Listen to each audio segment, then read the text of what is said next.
আজকে আমাদের মাসিক সাহিত্য সভার প্রধান আলোচ্য বিষয় হচ্ছে লালন ফকির। লালন ফকিরকে নিয়ে আলোচনা হবে। তো প্রথমেই আমি প্রদীপ প্রজ্বলন করার জন্য আমাদের সভাপতি শ্রী জয়ন্ত রায়কে ডেকে নেব। প্রদীপ প্রজ্বলন।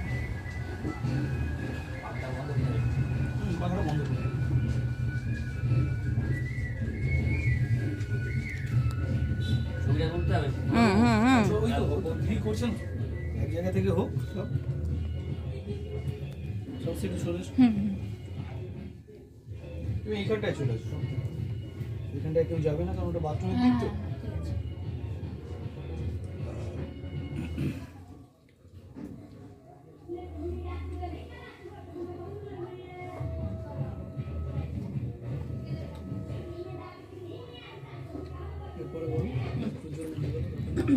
এরপর আমি মঞ্জুস দাশগুপ্তের প্রতিকৃতিতে মাল্যদান করার জন্য ডেকে নেব আমাদের সাহিত্য রং বেরং পত্রিকার সহসভাপতি শ্রী প্রলয় কুমার বসু।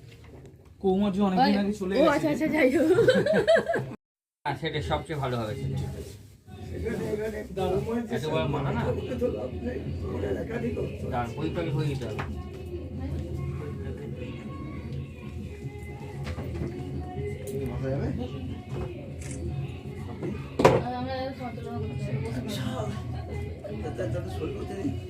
অবশ্যই ভাই মালাটা একটু নিচে নামা, একটু নিচে দেখা যাচ্ছে। একটু মুখটা ঘুরিয়ে পেছনটা হয়ে যাচ্ছে। আপনি একটু এদিকে চলে আসুন। বলো। আচ্ছা, সমরশঙ্কর চট্টোপাধ্যায় মহাশয়কে ডেকে নেব লালন ফকিরের প্রতিকৃতিতে পুষ্পদান এবং লালন ফকির নিয়ে কিছু আলোচনা করার জন্য। বেশ, আলোচনা পরে হবে। করার পরে আচ্ছা তাই তাতে কি আছে? আপনি কি কম ওই যে ওই পেতলের ওইটার উপর বসিয়ে দিন। দেখুন জল আছে। জল দিয়েছেন? হ্যাঁ, জল দিলে ভালো লাগবে না, দেখতে পাওয়া যাবে। হ্যাঁ, কেন পাওয়া যাবে না?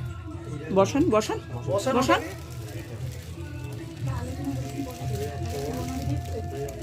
পরে আলোচনা হয়, পরে হয় উদ্বোধনী সময়।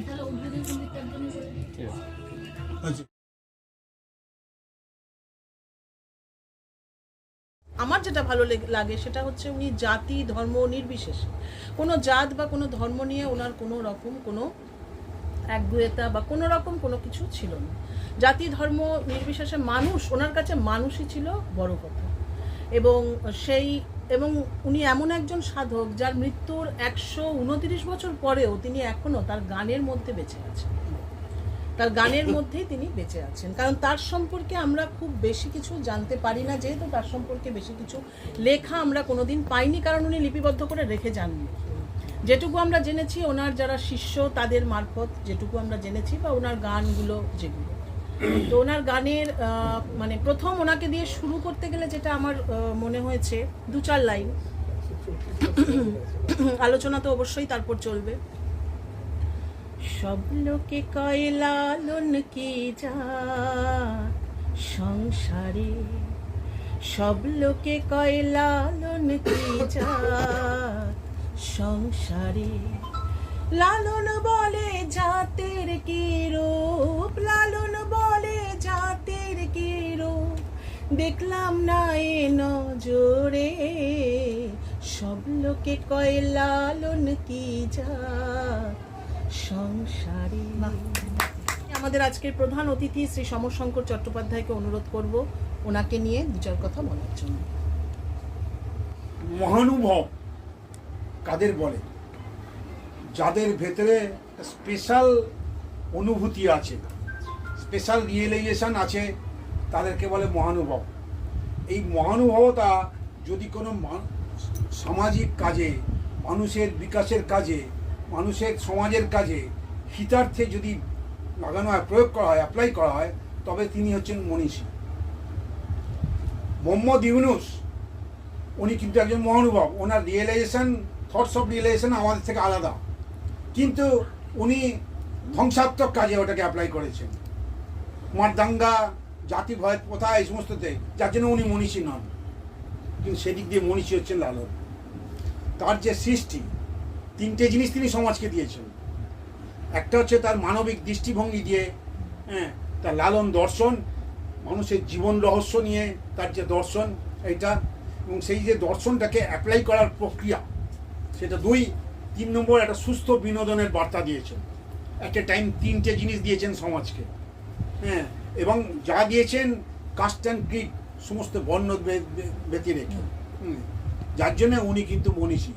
কিন্তু আমাদের বাঙালির যেটা হয়, আমরা কিন্তু ঠিক মানুষকে ঠিক সময় ঠিক মতো পাত্তা দিই না। ওই জীবনানন্দকে যেমন ঠিক সময় পাত্তা দেওয়া হয়নি, একদমই। পাননি। ভগবান মানুষকে ভালোবাসার মধ্যেই ধর্ম, মানুষকে ভালোবাসার মধ্যেই আরাধনা, মানুষকে পুজো করা, মানুষই হচ্ছে সব। তাকে ছাড়া দ্বিতীয় কোনো ভগবান নেই। এই জন্য তিনি মানুষের দেহটাকে নিয়ে একটা করেছেন, খাঁচার ভেতর অচিন পাখি কেমনে আসে যায়, এই স্ট্রাকচারটাকে তিনি খাঁচা বলছেন। তার ভেতরে উনি বলছেন দুটো সত্তা আছে মানুষের, একটা বহিঃসত্তা, একটা অন্তঃসত্তা। এই অন্তঃসত্তাটা আমাদের দেহের ভেতরে থাকে, দুটো বিচ্ছিন্ন, আমরা তাকে ধরতে পারি না। সেটাকে ধরতে পারবো কখন? যদি আত্মসাধন, দেহতত্ত্ব সাধন দিয়ে দেহন্তরে পরে তবে তাকে ধরতে পারবো। কিন্তু তাকে এমনি ধরা ছোঁয়া যায় না, সে অস্পৃশ্য। এই হচ্ছে আত্মা। এবং তাই বলছে, এবং কতখানি তার মানে দেহ সম্বন্ধে দাঁড়িয়ে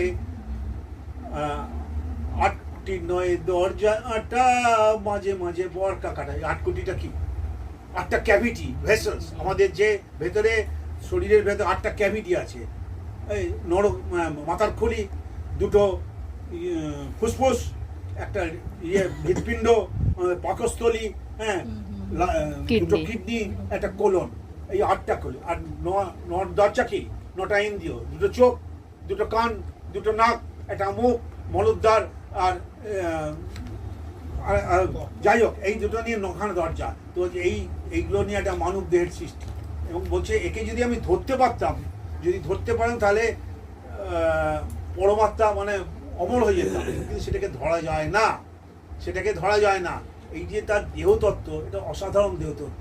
জাতি মানে এই যে উনি একটা মানে উনি যে সব জাতি সব ধর্মকে, উনি জাতি ধর্ম কিছু মানতেন না। তার আরেকটা কারণ হচ্ছে, যেটা আমরা মানে করেছি, যেটা হয়তো বা কাল্পনিক, যেটা প্রলয়বাবু বললেন যে কাল্পনিক, কিন্তু যেটা বলছে উনি হিন্দু পরিবারে জন্মেছিলেন এবং তারপরে যখন ওনার এই ঘটনাটা ঘটলো, যেটা গুটি বসন্ত হওয়ার পরে, উনি তখন মলম শাহের পরিবারে চলে গেলেন। এবং সেই সময় তখন যখন হিন্দুতে উনি যখন ওনার বাড়িতে আবার ফিরে এলেন, তখন হিন্দুরা বললেন যে উনি মুসলমানের পরিবারে ভাত খেয়েছেন, জল খেয়েছেন, সুতরাং ওনাকে আমরা আর নিতে মানে গ্রহণ করতে পারবো না। এবং উনি তখন ওখান থেকে পুরোপুরি সরে গেলেন ওনার মানে জন্মস্থান থেকে। এবং তারপরেই কিন্তু ওনার মধ্যে আরও এই জিনিসটা বেশি করে মাথাচাড়া দিয়েছিল, এবং যার জন্য উনি জাতি ধর্ম কিছু মানতেন না। এটা আর কি আমরা ঘেঁটে দেখেছি, কিন্তু সবটাই আলোচিত, মানে কেউ এটা বলছে, কেউ ওটা বলছে, কোনো সঠিক কিছু আমরা জানতে পারিনি।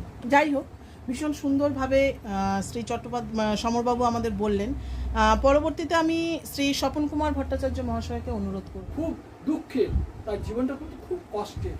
হ্যাঁ, তিনি মাঝে মাঝে সব ছেড়ে দিয়ে মাঝে গান গাইবেন না ঠিক করেছিলেন। তিনি বনে বাজারে ঘুরে বেড়াতেন, গাছের তলায় বসে থাকতেন, মনে মনে গাইতেন। সেসব গান অনেক প্রকাশ পায়নি, প্রচুর গান গেয়েছেন। কিন্তু তার সবচেয়ে দুঃখের কথা, তিনি খুব ছোট বয়সে তার বাবা মাকে হারিয়েছিলেন। এই যে এই যে হারানোটা, এটা ওর জীবনে ভীষণ কষ্ট পেয়েছে। মাত্র 2 বছর বয়স, মাত্র 2 বছর বয়সে বাবাকে হারিয়েছি। বাবাকে, এবং যেই কারণেই ওনার পড়াশোনাটা হয়নি। এবং তাকে বদ্দুর নাকি রান্নাটা কি নাম, তাকে সে কিভাবে বড় হবে, কিভাবে লাইফ কাটাবে, কোনো স্থিরতা ছিল না। ফলে ঘুরে ঘুরে বেড়াতে বেড়াতে তারপর তো হয়তো বললেন যে তাকে জলে ভাসিয়ে দেওয়া হয়েছিল পক্স হওয়ার জন্যে। তারপর সেই ঘুরতে ঘুরতে সবাই তো ভেবেছে মরে গেছে, আর পক্স হয়ে গেল। তখন তো ওইসব ডোঙা করে বাঁশ নাই, কলা গাছের পেটি করে ভাসিয়ে দেওয়া হবে। সে কোথায় সেই স্বর্গে যাবে কি নরকে যাবে তার ঠিক নেই, ছুতো না। তারপর এইভাবে আবার তাকে যিনি তার লেখাপড়া নিয়ে অনেক তর্ক বিতর্ক আছে। তিনি লেখাপড়া জানতেন না, বিয়ে সত্ত্বেও 116 বছর বয়সে প্রায় 2000 গান বাউল লিখেছেন। সব লোকে কয় লালন ফকির। এটা তার মানে বেশিরভাগ সবাই এই গানটা বেশি প্রচলিত, খুব প্রচলিত, মুখে মুখে সব জায়গায় প্রচলিত, এবং এটা সবাই হৃদয়ে নিয়েছেন। এইটাই হচ্ছে লালন ফকিরের বৈশিষ্ট্য। এইগুলো আমি শেষ। আচ্ছা, আলোচনা চলতেই থাকবে। তো এবারে ডেকে নিচ্ছি শ্রী শঙ্কর কুমার রায় মহাশয়। আমরা ঐতিহাসিক কোনো নেই যে লালন ফকির হিন্দু ছিলেন কি মুসলমান সম্প্রদায়ের ছিলেন। আমরা যখনই জাতিকরণ করি তখন হয় হিন্দু নয় মুসলমান, এটা তো ঠিক নয়। আমাদের এই বিশ্বে হিন্দু, মুসলমান, বৌদ্ধ, জৈন, খ্রিস্টান বহুত ধর্মের লোক রয়েছে। সেক্ষেত্রে দাঁড়িয়ে লালন কিন্তু একটা ধর্ম সমন্বয়ের রাস্তা বের করেছিলেন, যেটাকে বলা যেতে পারে সুফি সম্প্রদায় বা ফকির বা সাই। এইভাবে যে ইনি যে পরিবারে জন্মগ্রহণ করেছিলেন, বলা যায়, কেউ কেউ বলেন লালনের বাবা ছিলেন, তিনি হিন্দু পরিবারে জন্মগ্রহণ করেছেন মাধব কর, এবং মায়ের নাম ছিল পদ্মাবতী। আর তিনি বিবাহ করেছিলেন বাবা মারা যাওয়ার পরে মায়ের কষ্টকে লাঘব করার জন্য।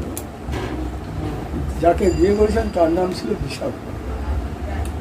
এখন বন্ধু বান্ধবদের সাথেই বা গ্রামের অন্যান্য অধিবাসীদের সাথে তিনি তীর্থ প্রদর্শনী বা ভ্রমণে বেরিয়েছিলেন। বেরোলে তিনি দুটি বসন্ত রোগে আক্রান্ত হন। আক্রান্ত হওয়ার ফলে তার শারীরিক অবস্থা এত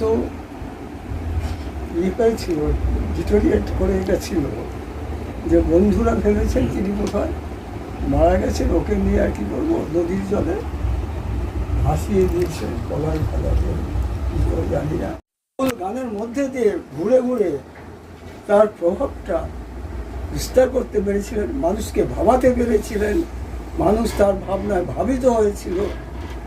এবং তিনি যতদূর জানা যায়, একটা বিষয় সকলের সহমত, প্রায় 116 বছর বয়সে তিনি দেহত্যাগ করেন 17ই অক্টোবর 1890 খ্রিস্টাব্দে। আজ থেকে যদি আমরা সেই দিনটাকে ধরি, 134 বছর হয়ে গেছে। 134 বছর আগে তিনি ছিলেন, এখন তিনি নেই। কিন্তু লালনের যে ইয়েটা রয়েছে, ব্যক্তি রয়েছে, সেটা কিন্তু সমগ্র বিশ্বে ছড়িয়ে আছে। এবার ডেকে নিচ্ছি শ্রীমতী শ্যামলী রায় মহাশয়াকে। আপনি কি লালনের সম্পর্কে কিছু? ফেলে এসেছিস কারে মোরে আমার, তুই ফেলে এসেছিস কারে মোরে আমার, তাই জনম গেল শান্তি পেলি না রে মোরে আমার, তুই ফেলে এসেছিস কারে মোরে আমার, যে পা দিয়ে চলে এলি সে পাতা কোন ভুলে গেলি রে, যে পা দিয়ে চলে এলি সে পাতা কোন ভুলে গেলি রে, কেমন করে ফিরবি তার দ্বারে মোরে আমার, তুই ফিরে এসেছিস কারে মোরে আমার। ফিরে যাব আমাদের লালন ফকির সংক্রান্ত আলোচনায়। ডেকে নিচ্ছি শ্রী পার্থসারথী সরকার মহাশয়কে। বয়স্ক মা বাবারা থাকে, ছেলে আসা ছেলের প্রতীক্ষা করে, সেই তার উপরে একটা রেখা প্রতিদান। হ্যাঁ রজত, তুমি বহুদিন বাদে দেশে ফিরছো, তোমার কিছু কথা জেনে রাখা দরকার। আমার হাইকোর্টে ভীষণ কাজের চাপ বেড়ে গেছে। হলদিয়া ট্রান্সফারের অর্ডার এই মাসে চলে আসবে। ছেলে বড় হচ্ছে, আমার একার পক্ষে সব দায়িত্ব পালন করা সম্ভব হচ্ছে না। জানো তো আমার পরিবারের আভিজাত্য, কোন পরিবারের জন্ম আমার। তোমার এত বড় কোটি টাকার প্রপার্টি চারিদিক ভেঙে পড়ছে। মাকে বলতে পারো তো প্রমোটিং করার জন্য। প্রমোটিং হলে অবশ্যই মাকে বৃদ্ধাশ্রমে পাঠাবার ব্যবস্থা করো। তোমার মার সঙ্গে একসঙ্গে থাকতে পারবো না। তোমার মার কাছে থেকে থেকে ছেলেটা নষ্ট হয়ে যাচ্ছে। আমি কিন্তু তোমার মার সঙ্গে থাকতে পারবো না, এই কারণে তোমার মামা ম্যানেজ জানে না। আমার ভীষণ অসুবিধা হয় লোকে পরিচয় করে দেওয়ার জন্য। এর মধ্যেই রজত পাহাড় প্রমাণ অভিযোগের মধ্যে রজত ফিরল, দৌড়ে দাঁতি গেল ঠাকুমার কাছে বাবার খবর নিয়ে। রজত বাড়িতে ফিরেই মাকে প্রণাম করে প্রস্তাব দিল, বাড়িটা ভগ্নদশা, আমার ডেকে নিচ্ছি শ্রী জয়দেব দাস মহাশয়কে। চাটা খাবে না? এই কবিতাটাই পড়ছি মিষ্টির বাহারে। পেয়েছে ভীষণ খিদে, পেট করে চুই চুই, পথে যেতে যেতে এক মিষ্টি দোকান ছুঁই। খাস্তা কচুরি গজা নিমকি ও বালুশাই, গরম গরম খেলে মন বলে আরো চাই। সিঙাড়ার শিং দিয়ে মুখে দেয় গুঁতিয়ে, সহজেই জিভে জল লোভে যায় লুটিয়ে। সন্দেশে নেই মাটি নেই জন সমাবেশ, কড়া বা নরম পাকে সুস্বাদু লাগে বেশ। জিলিপিও অমৃতি হিংসার প্যাচে ভেজে, রসেতে পড়লে পরে সহজেই যায় মজে। হাত জোর করে বলে খুদে খুদে গুঁজিয়া, ওদের পূজার থালে রেখে দাও সাজাইয়া। এসি ঘরে থাকে বসে মিষ্টি ও টক দই, লোভে পড়ে বেশি খেলে পেটে করে হইচুই। সীতাভোগে নেই সীতা সাতেরাম লক্ষণ, নিকুতি মেশানো থাকে সবে করে ভক্ষণ। নেই কোনো লেডি সিট গোল লেডি গেনিতে, তাই নেই কোনো ভয় বেশ কটা কিনে খেতে। ফুলের পাপড়ি নেই মিঠে সন পাপড়িতে, সুস্বাদু লাগে বেশ সনগুলি তুলে খেতে। রসগোল্লাকে দেখে লালসার জিভে জল, কিন্তু পরীক্ষাতে পেলে তা মন্দ ফল। মিষ্টি চুমাটি খেলে ভরে না কো পেটটা, চুমার এই বাহারেতে ভরে শুধু মন। সব মিষ্টির নাম বলা। আলোচনার মাধ্যমে যেটা দেখলাম, আমরা বর্তমানে আমাদের দেশে হিন্দু মুসলিমের সাম্প্রদায়িক দাঙ্গার বিরুদ্ধে কথা বলি। হিন্দু মুসলিম সমস্ত আমাদের জাতপাতকে নিয়ে আমরা জাতপাতের ঐক্যের কথা বলি, জাতীয় সম্প্রতির কথা বলি। এনাকে দিয়ে শুরু করি। সূচনায় উনি বলেছেন, আমার ওই কথার ভিত্তি করে আরও অনেকের কথাবার্তা শুনে যেটা মনে হলো, আর একজন বিখ্যাত মানুষ কবিরের কথা কিন্তু আমি উল্লেখ করি। কবিরও কিন্তু আমি যদি কম্পেয়ার করি, এর মধ্যে বিখ্যাত মানুষের সঙ্গে আমি খুব একটা ভুল করবো বলে মনে হচ্ছে। উনি বাউল গানের প্রচার করিয়েছেন, আর তিনি করেছেন দোহা। তারও মৃত্যুকালীন সময়তে তাকে নিয়ে বিতর্ক হয়েছিল হিন্দু ও মুসলিম। হিন্দুরা বলছিলেন উনি আমাদের, মুসলিমরা বলছেন উনি আমাদের। আমরা তারপরে দেখেছি অত্যন্ত মর্মান্তিক একটা ঘটনা, দেহকে টুকরো করে কিছুটা মুসলিম হিন্দুরা ভাগ করেছে। এগুলো তখন ছিল, কিন্তু এনার ক্ষেত্রেও তো এটা হয়নি। তথাপি বাউল গাছ, তিনি যে অতি শিশু বয়সে পিতৃহারা সন্তান, তারপরে তাকে ফাঁসি দেয়। তখন দেখুন সমাজে কী ধরনের আচরণ করতাম আমরা। ডাক্তার বুদ্ধি হয়তো ছিল, ডাক্তার বুদ্ধি হয়তো আমরা আমাদের ওই পুরাণের কাহিনী ঘাটলেও জানতে পারি, স্বর্গেও ছিল। কিন্তু তাকে ওই জলে ভাসিয়ে দেওয়া, মারা গেছে ভেবে ফেলে দেওয়া, কোনো মুসলিম মহিলা তাকে উদ্ধার করলেন। তখন কিন্তু সাম্প্রদায়িক সংকীর্ণ সমাজে কথা আনতে পারা যায়, কিন্তু বাড়ি ফিরেছে তার পরিস্থিতি তৈরি হয়ে গেল। তার মানে বলতে চাইছি তখন কত কঠিন থেকে কঠিনতর অবস্থায় সমাজে এই জাতপাতের ব্যাপারটা প্রখরভাবে ছিল। তাকে কেন্দ্র করে এই সমস্ত মানুষ এসছেন। রবীন্দ্রনাথ ঠাকুর আমাদের তো গর্বের ব্যাপার। গোষ্ঠগোপাল দাস খুব অল্প বয়সে তিনি মারা গেছেন, কিন্তু আমার বিচারে, আমার জানার মধ্যে বিখ্যাত একজন বাউল সঙ্গীত পরিবেশক ছিলেন। তার ইন্দিরা গান্ধীর মৃত্যুর সময় তিনি গান গেয়েছেন, এটা আমি বলছিলাম। কিন্তু আমাদের প্রধানমন্ত্রী ছিলেন, তাকে কেন্দ্র করে গিয়েছেন বলে তাকে বিতর্ক মানুষদের বলে দেওয়া হয়েছিল। কিন্তু তাঁর যে সৃষ্টি গানগুলো, গানের বান্ধব রে, এই গানটা শুনলে আপনারা নিজেকে ঠিক রাখতে পারেন। আর গোষ্ঠগোপাল দাসের আরও অনেক গান আছে, হয়তো এরা প্রচার পেয়েছেন, এরা প্রভাব পেয়েছেন, এই সমস্ত মানুষরা ছিলেন বলে। এই সমস্ত মানুষরা যত থাকবেন, সমাজে তত সৃষ্টি বাড়বে, সমাজে তত মানসিকতা গড়বে, আমরা করবো এবং সমাজের মধ্যে এগিয়ে যাবে। তবু আমি বলবো, গানের সঙ্গীত জগতে আমরা যেমন ওই আধুনিক সঙ্গীতের এক ঝাঁক তারকা পেয়েছিলাম, সাহিত্য জগতে কখনো শেক্সপিয়ার, জন কিটস, তাদের পেয়েছি। কে প্রলয় বসু মহাশয় এই লালন ফকিরকে নিয়ে একটা বড় মানে প্রবন্ধ পোস্ট করেছেন এবং আমি সেই লেখাটিও পড়েছি। তো আজকে ওনাকে অনুরোধ কিছু বলার জন্য। প্রথম সূচনাটা ব্রাত্য পত্রিকার শঙ্করবাবু একদিন মাথায় ঢোকালেন, তোমার ঘরে বসত করে কয়জন। কিছু একটা নতুন আইডিয়া, কি বলা যায়, কি করা যায়। বইমেলাতে একটা বই আমি কিনেছিলাম, মহাত্মা লালন ফকির, যেটা ওনার মানে প্রথম এবং প্রধান যিনি ওনার জীবনীকার বলবো আমি, বসন্ত কুমার পালের। ওর সম্পাদক ছিলেন আবুল আহসান চৌধুরী। আমি যেটুকু যা লিখেছি মূলত এই বইটাকে কেন্দ্র করে, এছাড়া অ্যালেন গিন্সবার্গের ওনার ওপর কিছু লেখা, সেটা ইন্টারনেট থেকে। ইন্টারনেটও কিন্তু একটা ভালো মানে জায়গা যেখান থেকে আমরা অনেক কিছু, কারণ সবসময় লাইব্রেরি যাওয়া, সবসময় সব বই কেনা আমাদের পক্ষে সম্ভব হয় না। এই দুটোকে কম্বাইন করে আমি যেটুকু যা লেখার লিখেছি। তথ্যসূত্রটা আগেই বলে দেওয়া হবে। সমরবাবু সুবিস্তৃতভাবে অনেকটা জায়গা কভার করে গেছেন।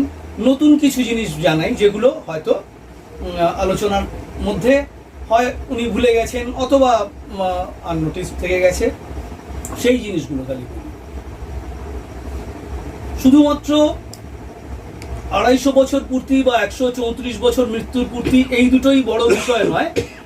লালন মূলত আমার কাছে বাউলের থেকেও, ফকিরের থেকেও বড় একজন দার্শনিক। গান্ধীকে মহাত্মা বলার 25 বছর আগে লালনকে মহাত্মা বলে আখ্যা দেওয়া কিন্তু হয়েছিল। আর একটা জিনিস যেটা আমাদের শঙ্করবাবু বলে গেছেন, সেটা হচ্ছে ঠাকুর পরিবারের সাথে ওনার যে হৃদ্যতা, সেটা তো আমরা সকলে জানি। ঠাকুর পরিবারের বিরুদ্ধে লাঠি হাতে রুখে দাঁড়ানো, এই ব্যাপারটা কিন্তু মানে একটা অন্য মাত্রায় ওনাকে নিয়ে গেছে। সমাজ সংস্কারক বলতে বিদ্যাসাগরের কথা বলছিলেন আমাদের জয়ন্তদা। লালন ফকির একজন বিধবা মহিলাকে বিবাহ করেছিলেন, বিশাখা, যার পরবর্তী সময় তিনি বিশাখা নামে পরিচিতি পান, কিন্তু সেই ভদ্র মহিলা ছিলেন মুসলিম। এবারে লালনের বিষয়ে যে কয়েকটা জিনিস মানে খুব আলাদা আলাদা, সেগুলো অ্যালেন গিন্সবার্গ ছাড়াও ডক্টর ক্যারল সালমান, ঠিক আছে, দীনেশ স্যার আমাকে বলেছিলেন যে তুই তো বিশ্ব সাহিত্য নিয়ে ঘাটাঘাটি করছো। ঘাটাঘাটি করছি বলে ছেলে যেহেতু ইংরেজি সাহিত্যের, তো ওর বাতিল বইগুলো বা ফেলে দেওয়া বইগুলো নিয়ে কুড়িয়ে বাড়িয়ে ওইগুলো থেকে পড়ে পড়ে জ্ঞান জাহির করার চেষ্টা করছি, কিন্তু ভালো লাগছে আমার। মানে এই জায়গাগুলো আমাদের কাছে ভীষণভাবে আনটাচড। লালনেরই একটা কথাকে উনি কিভাবে রিফ্লেক্ট করেছেন সেটা পড়ে শোনাই। বিন্ধু মাঝে সিন্ধু বাড়ি, মাঝখানে তার স্বর্ণগিরি, অধর চাঁদের স্বর্গপুরী, তিল পরিমাণ প্রমাণ যোগায়।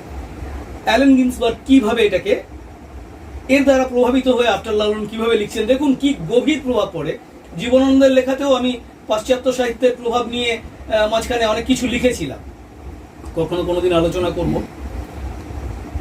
অ্যালেন গিন্সবার্গ লিখছেন, in drop there is the ocean, golden hill amidst, paradise of moon unassigned, it's the proof at least. ওই যে তিল পরিমাণ প্রমাণ, মানে এতটাই প্রভাব অ্যালেন গিন্সবার্গের। ডক্টর ক্যারল সালমান আর একজন কবি, সাহিত্যিক, লেখক, দার্শনিক।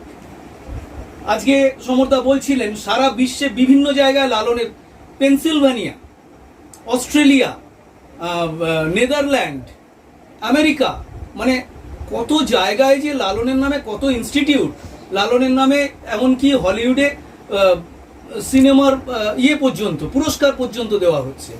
এটা কিন্তু তার দর্শনের ওপর ভিত্তি করে। লালনের দেহ কোনো ভেলায় ভাসিয়ে দেওয়া হয়, ধরিয়ে দিলেন আমাকে। হ্যাঁ, ভেলায় ভাসানো হয়।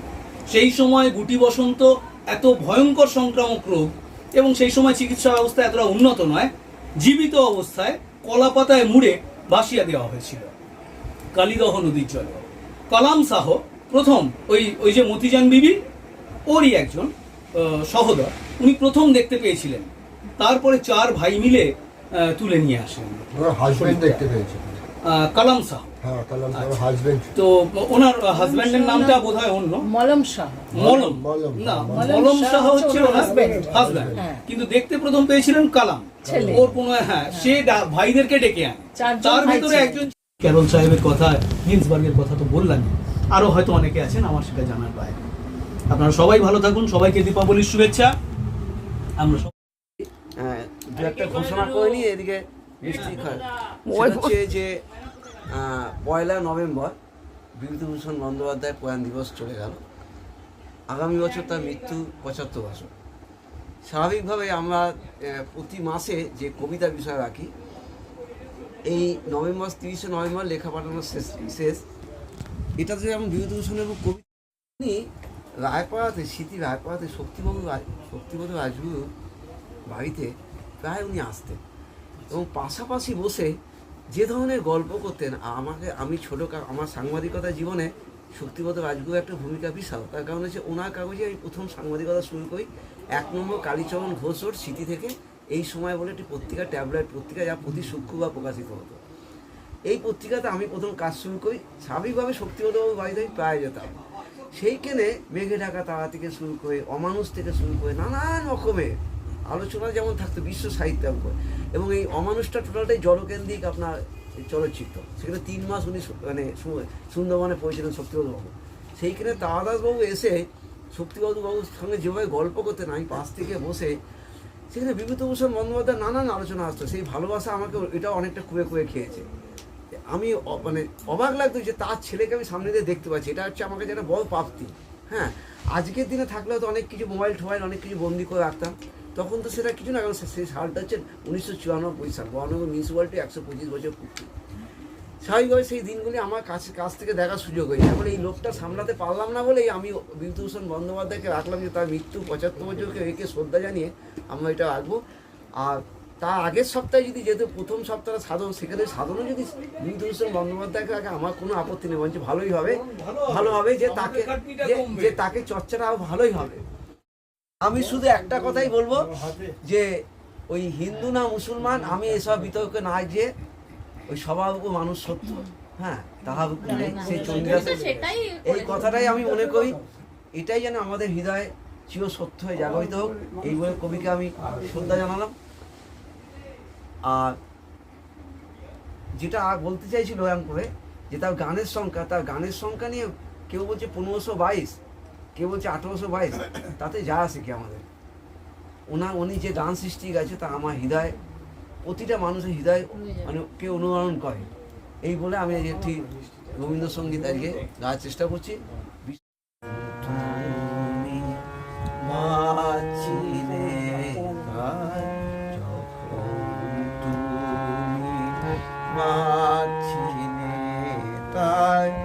সে যে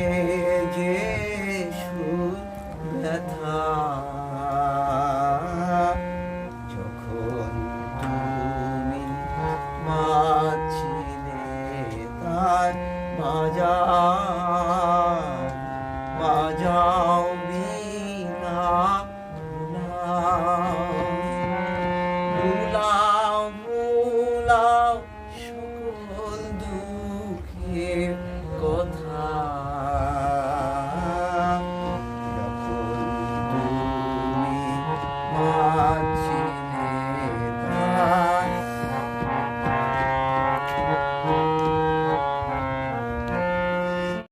বসুনার সাথে গোপন গাছ ছড়া, অবাক লাস্যময়ী অভিমানী, জড়িয়ে থাকা পেঁচিয়ে থাকা কত হা-হুতাশ, কত না বলা কথা অঞ্জনা। কতবার যে হুমড়ি খেয়ে পড়েছি আমি, অবিশ্রান্ত সে ঘুমঘোর। বিছানায় পড়ে থাকা বকুল ফুলের অস্থায়ী সুবাস, মনে হয় এ আমি সে আমি নই, এমন সেমন নয়, অন্য কোনো মন। বিভ্রান্ত আমি, কখনো কুহেলি আকাশ ছবি, সোহাগ জড়ানো বিভূতি মাখানো সে আলু ফালু শ্রাবণী রাত। কত মানুষের সাথে জানা চেনা অচেনা পরিবেশ, আরো কত প্রেম সাধনা, দিশাহীন উল্কা স্বভাব, গভীর আবরণ। এমন কত ছিল শোভন সময় সারণী ধরে, আরো কিছু ছিল অশোভনীয় বিমানা। নেশা করার মতো অকাতর নিদ্রাটা তখনই গেল ভেঙে। মনে হলো সব কিছুই ছড়ানো ছেটানো, বদ্ধ ঘর যেমন। বাহ বাহ, হাততালি দাও না, সুন্দর একটি কবিতা হচ্ছে না। সেই জন্য শুধু লালন ফকিরকে শ্রদ্ধা জানিয়ে একটা কথা বারবার আমাদের মনে সারাক্ষণ আসে, সেটাই বলি, এই দেশ একদিন বাউলদের হবে। তো এটুকুই আপাতত। আর আজকে যেহেতু ভাইফোঁটা, তো আজকে আমি স্বরচিত নয়, অলোক রঞ্জন দাশগুপ্তের একটা কবিতা পড়ছি এই বিষয়ে। আর সবাইকে, ভাই, দাদা, বোন, দিদি যারা আছেন সবাইকে ভাইফোঁটার শুভেচ্ছা। ভাইফোঁটার দেওয়ালটা, অলোক রঞ্জন দাশগুপ্ত। মেজদি মারা গেলে আমরা 6 ভাই যথারীতি প্রথানুগত সম্ভ্রমে টালিগঞ্জের পড়শির বাড়িটায় জড়ো হয়েছিলাম। পাপুয়া এসেছিল ব্রাজিল থেকে। বিবাদমান 2 শিবিরের মধ্যে সাময়িক মোকাবেলা স্থগিত রেখে লিবিয়ায় ভ্রাতৃযুদ্ধে সামিল হয়ে ডান চক্ষু জখম হওয়া সত্ত্বেও স্বয়ং পিন্টু এসে হাজির। তাকে আগলিয়ে ধরে ধরে এনেছিল বাদল আর বুলবুলি। ওরা আজকাল কানে শুনতে পায় না, তবু একে ওকে জিজ্ঞাসা করে শেষ মুহূর্তে কি করে যেন হাজিরা দিল। পাশের বাড়ির মালিক তালা খুলে আমাদের নিয়ে গেল চোরাগোপ্তা একটি কুঠুরিতে, যার একটাই মাত্র দেওয়াল। যেসব ভাই ভাইফোঁটার দিন আসতে পারেনি, সেই দেওয়াল জুড়ে তাদের জন্য মেজদির দেওয়া চন্দনের ফোঁটা থরে থরে বিকীর্ণ রয়েছে।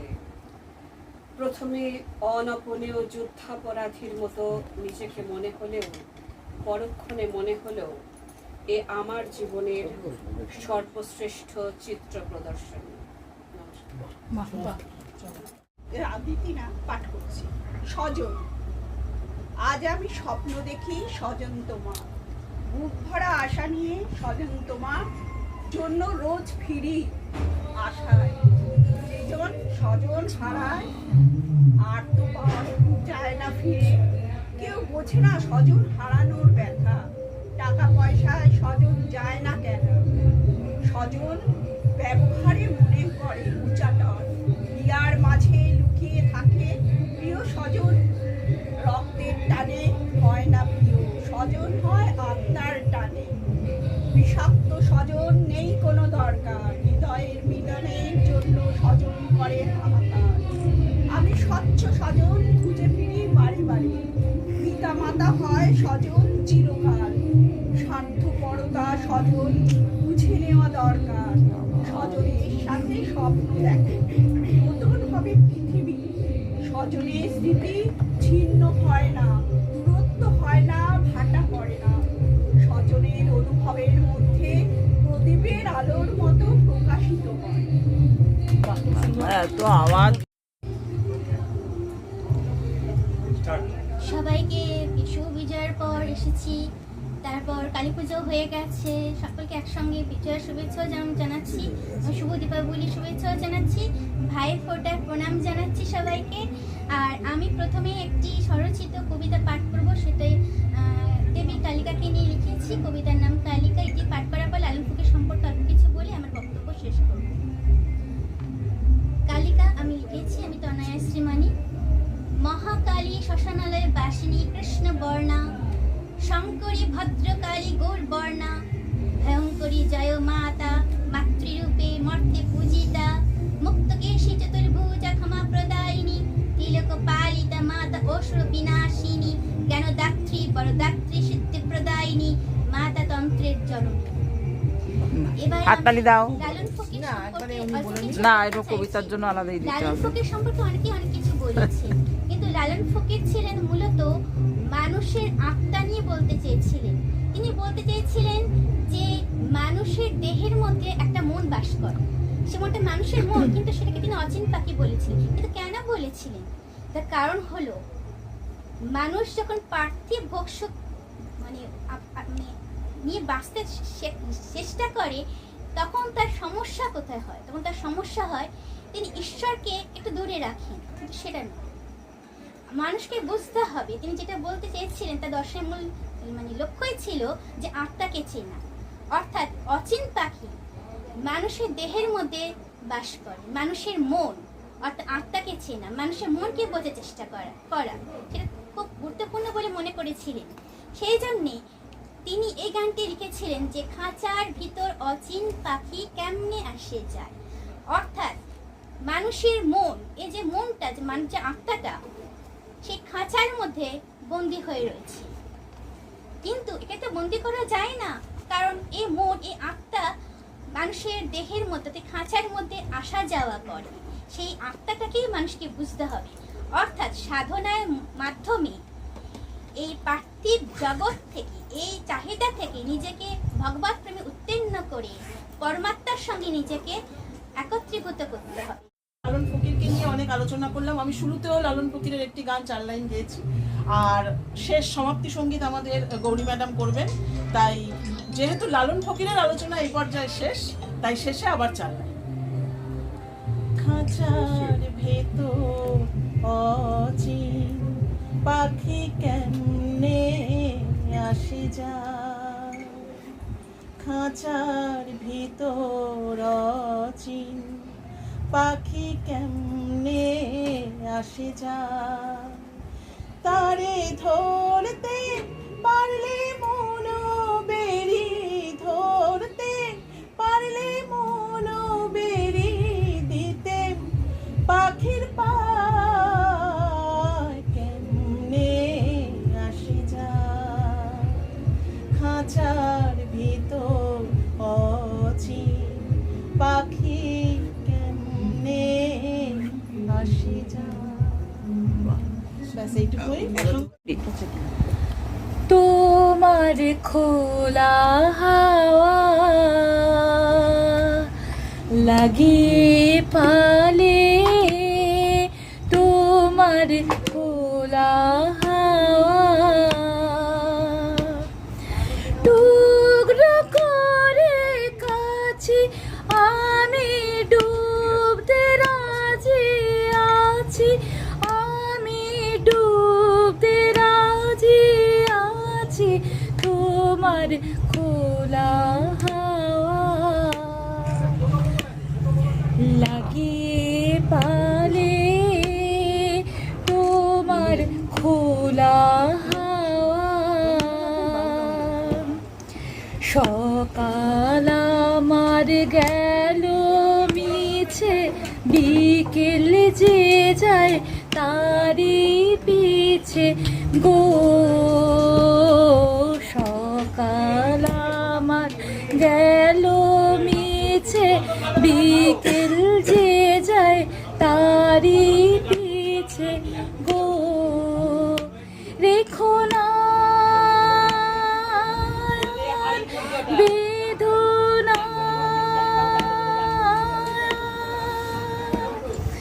কুলের কাছাকাছি, আমি ডুবতে রাজি আছি, তোমার খোলা হাওয়া।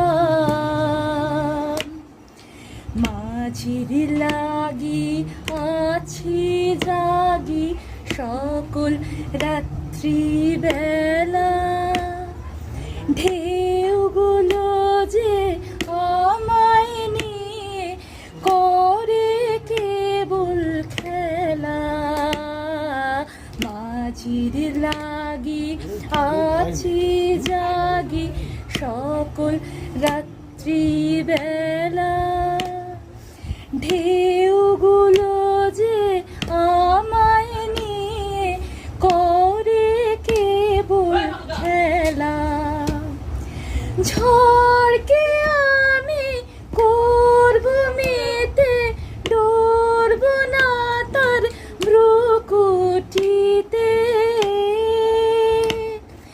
দাও ছেড়ে